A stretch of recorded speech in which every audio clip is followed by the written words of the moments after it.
All three of us live and work in the same watershed, the Yuba watershed.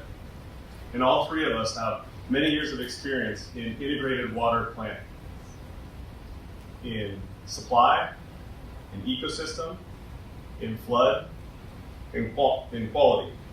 What we hope to illustrate here is how to embrace regional and locally led planning that encourages collaboration, supports outcomes, embraces stakeholders in the solutions, and incorporates lessons learned. I work in the headwaters for a nonprofit called the Sierra Fund.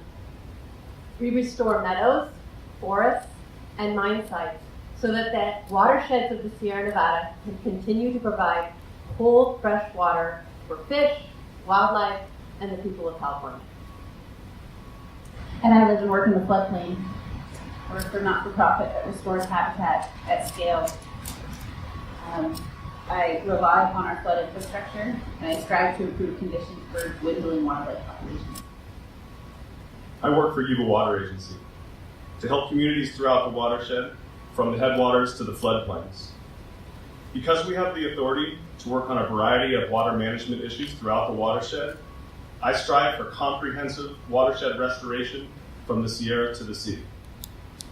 One of my first professional experiences was doing regional watershed management planning for 4 interconnected watersheds: the Cosumnes, American, Bear, Yuba Integrated Regional Watershed Management Plan, or IRWIN. We started with a group visioning process where we created an environment of trust. We were able to bring up controversial issues. We were able to listen to each other's points of view, and we were able to collaborate on solutions. We created projects that were integrated, interdisciplinary, multi-benefit, and we included them in the plan. The most amazing thing happened. The relationships that were forged in the CABI process resulted in true communication, new collaborations, and integrated long-term solutions. I'm optimistic in a network approach and integrated water planning, and my optimism comes from experience. For 12 years, I've been working with the flood management and ecosystem restoration community in the Central Valley, where we've led a paradigm shift in how we manage our floodway. We took what was a stalemate between species management and public safety and transformed it into fertile ground for fast-track funding, breaking ground on large projects quickly, and the ever-elusive and sought-after streamlined permitting.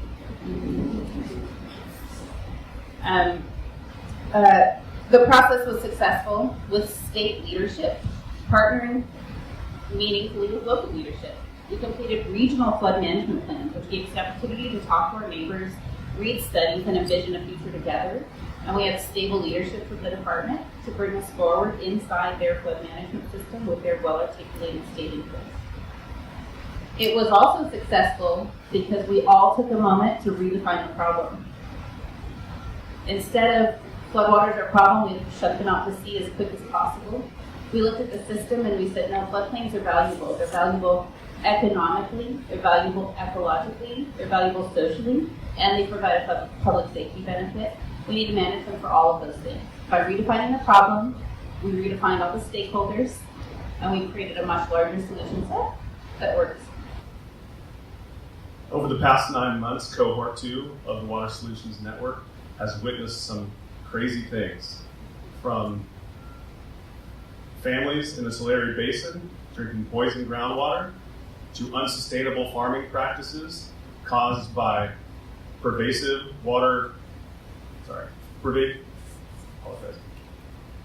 to terrible water policy in the Delta, to a stalemate on headwater management in our Sierras.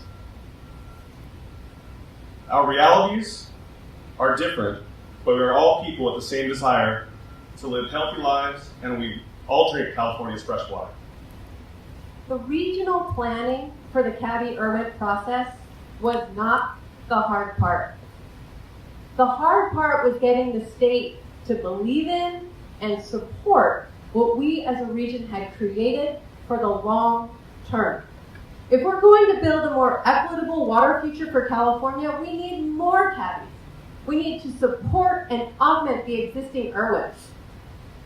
not just to qualify for state funding, but to build communities with the capacity to envision and re-envision our futures together. Regional integrated planning isn't something that has a distinct start and a distinct end, right? We've been learning about our water system ever since we started building it, and we'll continue learning about it. So we need to, as a people in California, continue to invest in redefining what we want to see and striving to get there. And the Water Solutions Network and this approach has the potential to take our ideas through future decades, maybe even generations. Local communities need access to data, analysis, technologies, funding, and authorities to better understand their options and advocate for their future. We ask that you embrace those on the other side of the table, talk out your skepticism, disclose your interests, and treat the humans around you as allies to address a common problem.